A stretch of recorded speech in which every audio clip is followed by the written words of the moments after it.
Well, welcome in Georgia Tech fans and Georgia fans to the Crowded Booth and the Swarm Talk podcast. All things Georgia Tech here on the Crowded Booth, presented by Section 103.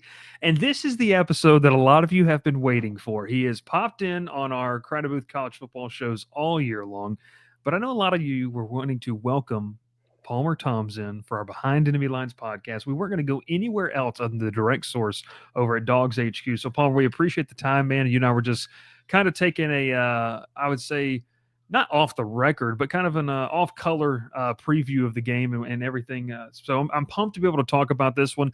And in all seriousness, I know that this rivalry, there's a little brother mentality for Georgia when they look at Georgia Tech, but this feels like one of the games, Black Friday, a night game in prime time. It could shake out to be a really exciting game for both fan bases. Yeah, absolutely. I think that Georgia, there's a lot of respect with what Brent Key has been able to do in 2+ seasons at Tech now. And it goes back to that year that he was the interim and, established a culture and has continued to build that and continued to get more talented there on the flats. And I think that, Georgia looks at this game and, Kirby understands what Brent does. He understands where he comes from. He understands that the importance of this game. And I think that the biggest thing for Georgia, it has been trying to get the players, a team that is always just consistently so young and in terms of experience at Georgia, whether you are a freshman or sophomore that's experiencing this game for the first time or for the second time or whatever, or a transfer that is coming in and getting used to this and hasn't been used to clean old fashioned hate. Yeah, Kirby is trying to get guys to understand what this game means, and I think that it's certainly unique that this game is going to be played in a prime time signature spotlight game on Black Friday. I think that was the reasoning for that move. We heard Kirby say as much. I think that it makes it very unique and interesting that, at least for Georgia, I mean, Tech playing last Thursday, they've got an extra day of rest compared to their normal timing. Georgia playing on Saturday with a short week now. So going to be interesting to see. And obviously you've got a Tech team that's motivated and feels really good about itself and has beaten one college football playoff hopeful already and is looking for a second one. And, this is the kind of game. And going back to what you said about a little brother mentality type thing, to Georgia, it's just another game. To Tech, it's the Super Bowl. This is the biggest game of Tech's season. There's no college football playoff. There's no conference championship. Whatever bowl game they're going to go play in, they would much rather win this one than that one. For Georgia, it's just the next game. And whether that's a good thing or bad thing, it remains to be seen. But I do think that it certainly creates an interesting dynamic that we're going to see play out on Friday night.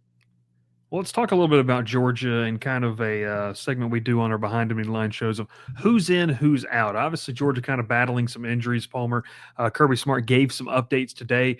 If Kirby's anything like Brian Kelly is down here in Baton Rouge, it's very much of we'll see type of mentality. Not a lot of, you got to read in between the lines. So what can you give us in terms of who will be out there for the Red and Black on Friday night? And what do you expect to see in terms of guys maybe not showing up and how could that impact the game? Yeah, I think, when you look at Georgia's health right now, this is a banged up football team. It's been a banged up football team all season. And I think that that's a result of having played the schedule that Georgia has played and the road tests that they've had at Alabama in September, at Texas in October, and then in back-to-back weeks at Ole Miss, and overlooking a really rising good football team in Florida there. That came before that Ole Miss game. That game was on the road, and then Georgia comes back home to play in front of its home fans for the first time in over a month. And who do they get? They get Tennessee, a really good team then. So this is a banged up football team. I think that when you're as talented as Georgia is, you may not notice that on a weekly basis because the guys that step in and do a really good job because they were 4 stars and 5 stars and they've been developed in Georgia's system. But Trevor Etienne, transfer running back from Florida, leading rusher on the season. He might not be after last Saturday. Nate Frazier probably passed him by there, but Georgia's number 1 running back. You Mhm. would prefer to have Trevor Etienne out there. He's not going to be playing on Saturday. Georgia's down to just 3 true freshmen, just 3 scholarship running backs, all true freshmen, with Etienne out, Branson Robinson and Roderick Robinson both banged up. Wide receiver room, you're talking about Anthony Evans has been dealing with a hamstring injury. He's a rotational guy. Dylan Bell is dealing with an ankle injury. He's one of your go-to guys in that receiver room. Kirby seemed optimistic about their chances of playing. Anthony played against Tennessee. Dylan got hurt against Tennessee. He was in a Mhm. boot, but the thought around his situation is that it's not a all too serious one. Very interested to see whether Georgia is trying to get him back out on the field for this Tech game, or knowing that they are playing for an SEC championship and a potential bye in the college football playoffs. Are you saving him for that and just letting him go for that? Because last year we did see Georgia, they rested some guys against Tech. I think that's going to be very interesting to watch, because this is a Mhm. better Tech team, and I don't know that you can afford to rest guys in the same way that you were able to rest them last year. Defensively, Kristen Miller is an interesting one. He's an Atlanta native, and somebody that this rivalry game would mean a lot to. Suffered a shoulder injury last Saturday against UMass. I don't think that we're going to be seeing him playing. And so, to me, that's kind of the extent of this injury report. It certainly is more heavy on the offensive side of the ball, which is different than it has been lately, because earlier on in the season we were talking about 3-4 defensive linemen that were out for Georgia, headed into their big games against Kentucky, Alabama, and a banged up squad early on in the football season. Yeah, no, and you mentioned a lot of things. I mean, at this juncture of the season, injuries, you got to kind of navigate and strategize. If you're Georgia, now that you know you're playing for an SEC championship, what are the stakes? Obviously, you and I were talking before. Like, does a loss in Atlanta mean that you're not in? Does it mean you're not in? I know Kirby Smart would love to have some clarity before he kind of strategizes what they want to do. But I wanted to get to kind of a thing that Kirby said today, and it was obviously a lot around our Discord and conversation, and I think made its way to both message boards.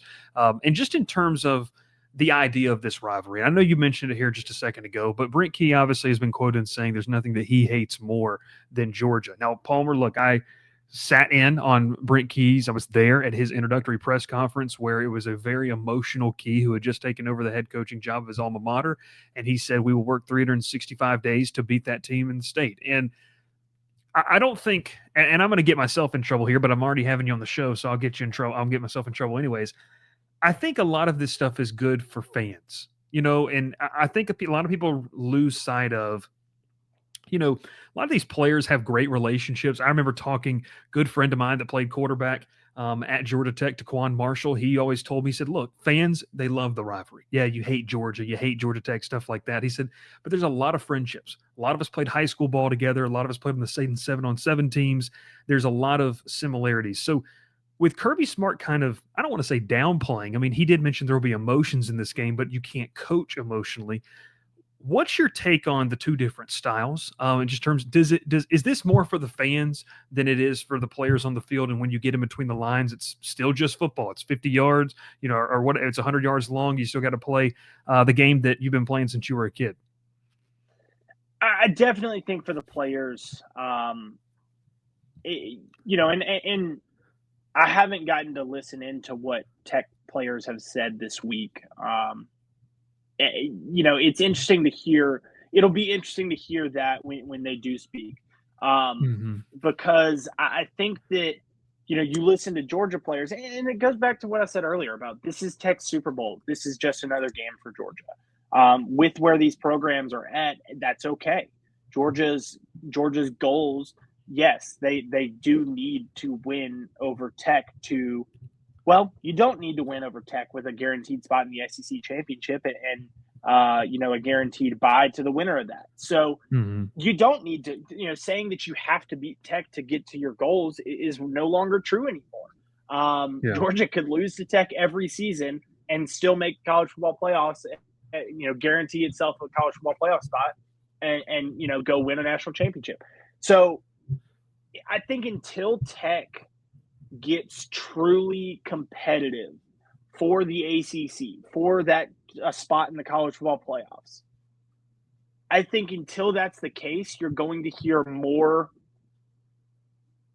pump up of the rivalry, more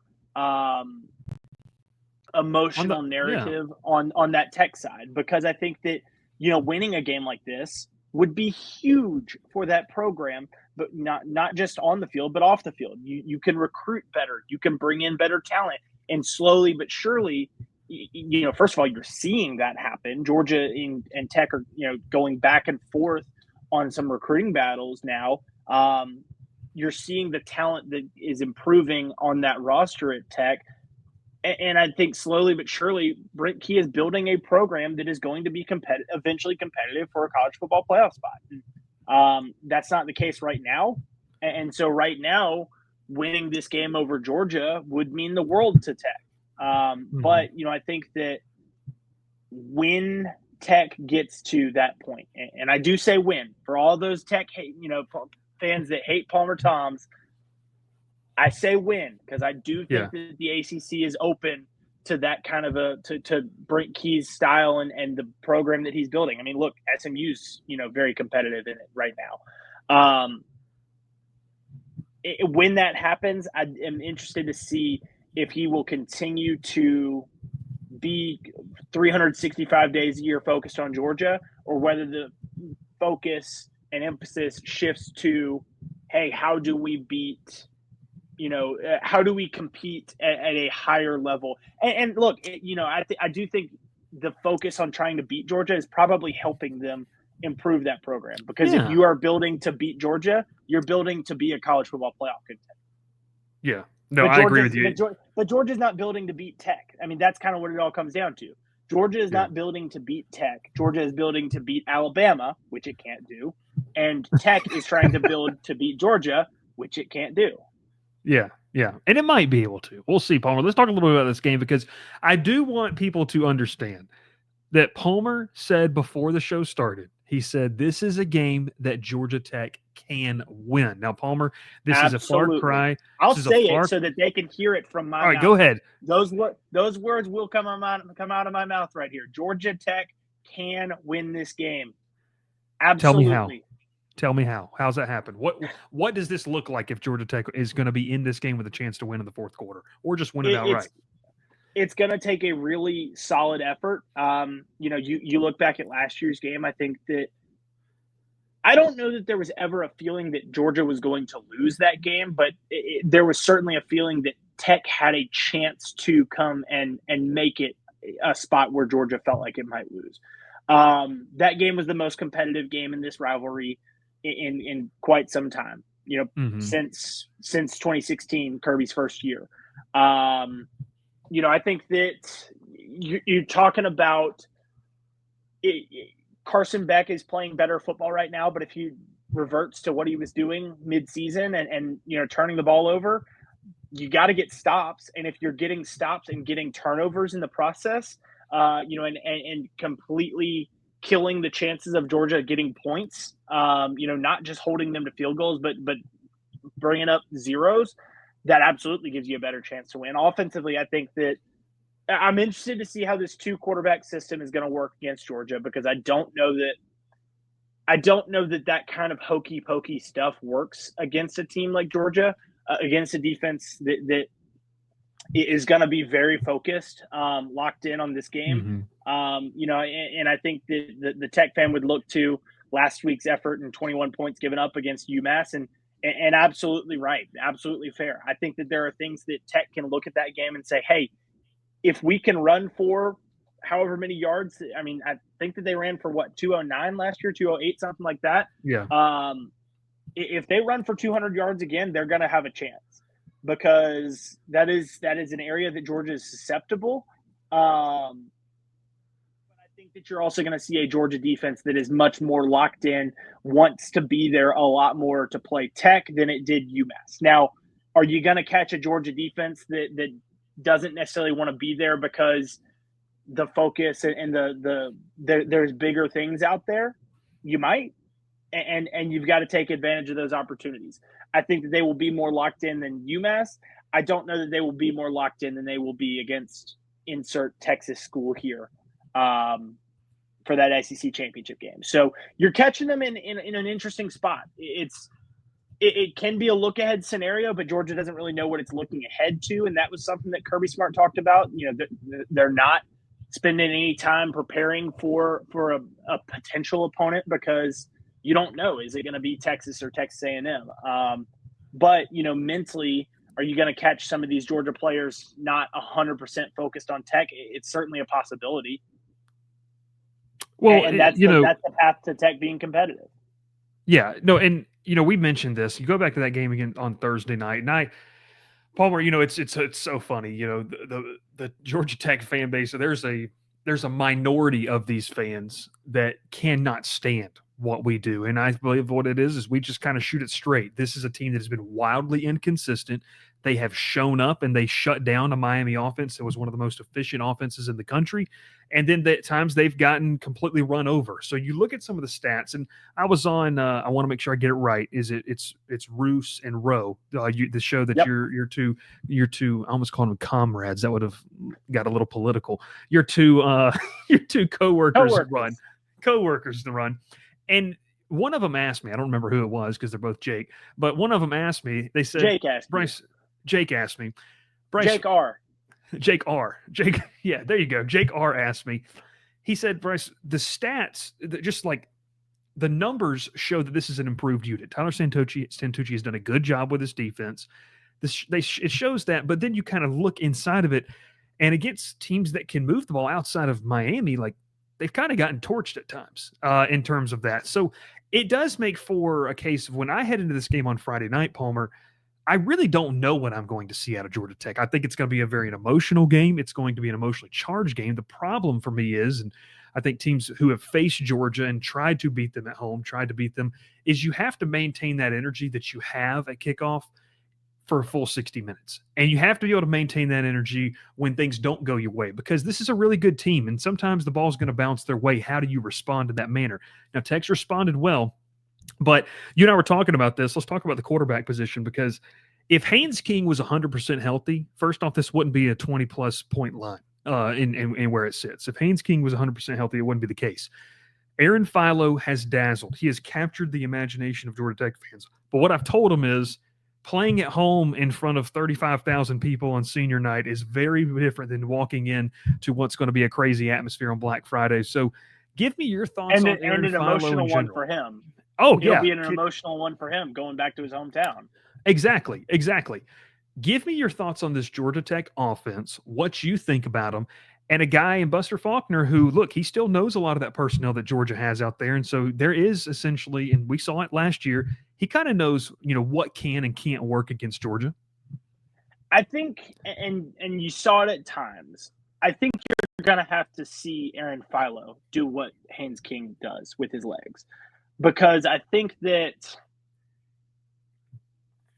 I just don't know that trotting out a quarterback in as athletic as he may be in Haynes King, where you just are able to kind of bring the house at him and say, hey, he's not going to beat us with his arm. We can go man-to-man in the secondary, and he's not going to beat us because he's hurt.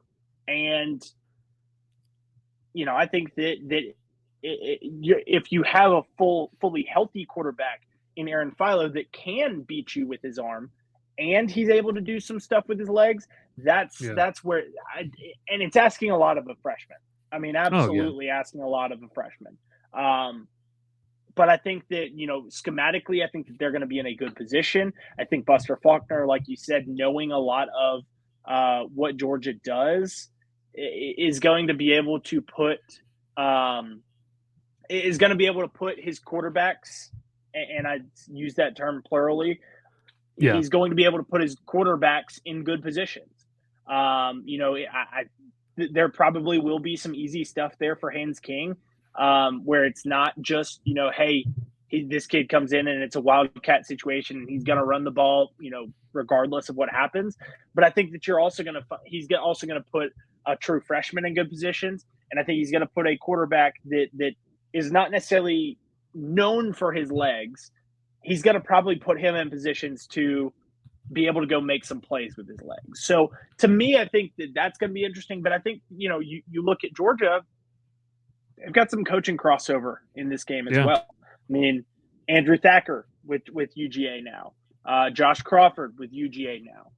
There's some interesting crossover in this game that I think, and it's a story that I'll write at some point this week. But it's going to be interesting to watch. And Kirby, there's been several situations over the years where he's coached somebody that coached at Georgia or somebody he's coached with, and he always says, "Look, it's not about the coaches; it's about the players that take the field." And I do think that's the case. But I think that good coaching and coaching that understands what they're up against can help those players be put in the best position. And I think that Buster Faulkner does an incredible job of doing that. Yeah. Look, folks, he's talking positively about what Georgia Tech does. There is a respect factor, and I think that Kirby Smart, like you mentioned, that's also positive talk that some Georgia fans would like to hear, because there's a lot of Georgia fans that would love to have Buster Faulkner back as the OC here. That's a whole different conversation for a whole other podcast. Would Tech fans take a trade? Bobo for Faulkner? For Faulkner? Heck no. No, they wouldn't. They wouldn't. You don't think so? Yeah. No, I can only speak to what I see on our platforms. No, that is the overwhelming answer would be no. But you did mention something there as we kind of get ready to round this thing out. Look, Palmer, this is a talented Georgia team. I've said it all year. It's a very talented Georgia team. You don't do what they have done when they've been successful, and you don't luck into that. They've also not shown up, and they've been stymied. My biggest question is we talked about this, and you said it, can Georgia Tech get enough stops in this game? Like, that is going to be the biggest thing. So Georgia Tech's defense has been good in the run defense, but at times, and you go back and look, Kyle McCord lit them up back in late September, early October. Tyler Shuck was very, very effective out of Louisville against them in the pass, especially in the middle of the field. Riley Leonard kept them on their toes with his ability to kind of be, I don't want to say true dual threat, but to be able to do a little bit of both. But then they turned around and shut down Cam Ward, who a lot of people at that point had penciled in as like the Heisman favorite. So I don't really know what we're going to get out of this defense, but kind of talk about, Georgia's offense against this Georgia Tech defense. What would it look like? I mean, does it take a combination of Georgia and Carson Beck having, just massive issues, which they have had at times this season, plus a Georgia Tech defense that's swarming? I mean, what would it have to look like for Georgia Tech to have success and being able just to get a couple of stops in this game? Yeah, I mean, everything you said about Tech and not knowing what defense you're going to get, I think just rinse and repeat with Georgia's offense. I think that there are times where you don't know what this Georgia offense is going to look like. I think in general, I think that they have been much more consistent than the unit that's going to be across from them. And I think that you expect them to be better, because A, they're more talented, and B, they have shown the flashes have been a lot higher and a lot more consistent. But I think that, when you look at Georgia's struggles, it all starts at the line of scrimmage. Can you win that battle? Can you put Georgia into situations?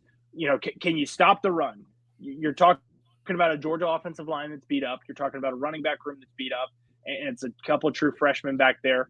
Can you get those guys uncomfortable? Can you get them on the ground and bring up second and 9, 3rd and 8 type situations to where, hey, we feel pretty confident that they're not going to try to run the ball here. And then you're able to play a style of defense where, A, you know what you're doing rushing the passer, but B, you're also to play better in coverage as well and help yourself out on the back end. So I think that, if you can stop the run for Georgia, you're putting yourself in a situation that could be successful, because it's not like these receivers are game breakers for Georgia. You've got a really good quarterback, but he's also been susceptible to making some mistakes, especially when he's been rushed, especially when he's been in situations where uncomfortable situations. So I would say that it all kind of starts there.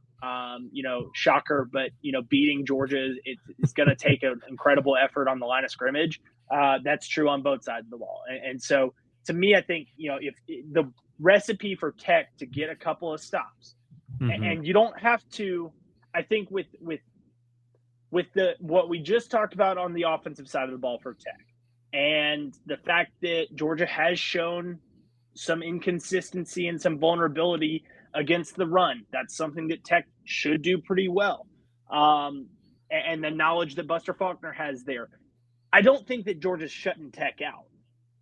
Yeah. If you can so you don't need to get stops every time. It's not all on your defense because your offense can't do anything. I think Tech's Yeah. offense is going to have some success here. You've just got to get enough stops. And how many is that? It really depends on how successful your offense is able to be. Ultimately, and I don't know if you're going to ask for a prediction here, I don't know that Tech will get enough stops to win this game, but I think that they will get enough stops to make this game interesting into mid third quarter, early fourth quarter before I think the Bulldogs take over. I don't think that they cover, but I think that Georgia's not needing a last drive touchdown to win this one. Yeah. And for clarification purposes, because someone's going to hear that and they're going to go, get the torches ready. You're saying that you don't think Georgia covers. You think that Georgia Tech covers this 20 plus. Yes, I do not think that Georgia covers this game. Correct. Gotcha. Just wanted to make sure because you got to be careful with these fans, man. Their feelings have been hurt. Okay, and they're don't smart like folks. They're smart people, and they don't want you to lead them astray. They'll pick your words apart. Yeah, they'll make fun of your eyebrows. They'll make fun of your glasses.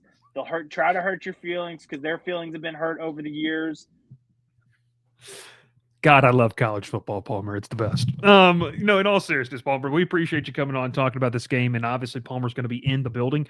Hey, and we might too. We might be in the building too. So we'll see what it looks like there on a cold football weather night in Athens, Georgia. And look, I know that. I pull us anytime some Georgia Tech fan tries to discredit me, Palmer. I take this picture off of my wall. I'm going to cover up my wife's picture, and I say, "Look, right there. There's a 2016 Bryce. Before I got into the media business, and look, I've been on now both sides of this rivalry. This needs to get better. This rivalry needs to get better. Last year was a step for that, and it's better. Moving that direction. Absolutely getting better. I don't know that I agree with the move to Mercedes-Benz. We've talked about that previously. And other shows have talked about you talking about that, by the way. But yes, I think that is a downgrade for this rivalry, especially because last year's game at Tech and the environment there. Look, if you truly, and I don't want to get off too far on that tangent, but if you truly hate Georgia, you love playing them at home. You don't put yourself in a situation to go play them in front of a neutral site crowd that will be full of red and black. Now, home field probably covered in red and black as well because Georgia fans buy up those tickets. But I just think that you put yourself in a better position to do that when you're at Bobby Dodd Stadium than you do Mercedes-Benz. No, that's fair. That's fair. I've heard all the arguments about it. In general, I do think that this rivalry is taking steps in the right direction, and that is a huge testament to Brent Key. It's a huge testament to what that Georgia Tech staff is doing. Recruiting and evaluating the right kind of players, knowing that in-state talent is what it is in the Peach State. It's something that Georgia has done, and it's now why you're seeing Georgia and Georgia Tech go head-to-head for some players as opposed to Georgia Tech and Georgia State or App State or, just some lower schools. Georgia Tech is trending in the right direction. And I say that as somebody that will receive plenty of hate for what I say about Georgia, but I do want to give Tech that credit. Brent Key is doing a really good job there in Atlanta. Yeah, latest edition just being Chase Linton, who that was a real contest between Georgia and Georgia Tech. And then obviously, I want to say this before we get out of here. People have gotten on to me, specifically this one guy named Dan, because every time I have you on the show and you mention something Georgia Tech, I start to laugh. It's because I know and I can see the comments in the YouTube thread already. I'm not laughing at Georgia Tech. I'm laughing at the fact that Palmer knows exactly what he's doing when he says these things. But it's Palmer Thombs with Dogs HQ and On3. They do a fantastic job. And Palmer, before we get out of here, I imagine you guys have some type of Black Friday deal. So for some reason, and part of it is they can read a Q&A later this week where you and I kind of match up and talk about this game a little bit more. where can Georgia Tech fans or just college football fans in general, maybe some Georgia fans, want to hop on and read more of your content? Yeah, come check us out over at Dogs HQ, DAWGS HQ. Like you said, we will have plenty of coverage of this game leading up until the game on Black Friday. Should be a really fun one. We've got a great staff: myself, Jake Rowe, Jake Bruce, Rusty Mansell, and Jeremy Johnson. I like to think that we're the best in the business when it comes to UGA coverage. And look, each week we bring in the best in the business for an opponent Q&A, and you're looking at him right there. Awesome. Best in the business. You heard it. Number one Georgia Tech talk show on the internet. We appreciate you tuning in. Appreciate you watching and listening. We hope you have a fantastic Thanksgiving if you're watching this or listening to this beforehand. And if you haven't, we hope you're safe on your way to Athens, whether you're a Dog fan or you're a Jacket fan. Should be a fun one. Palmer, we appreciate the time, man, and we will catch you next time, though, here on Behind Enemy Lines, Swarm Talk edition of the Georgia Tech podcast.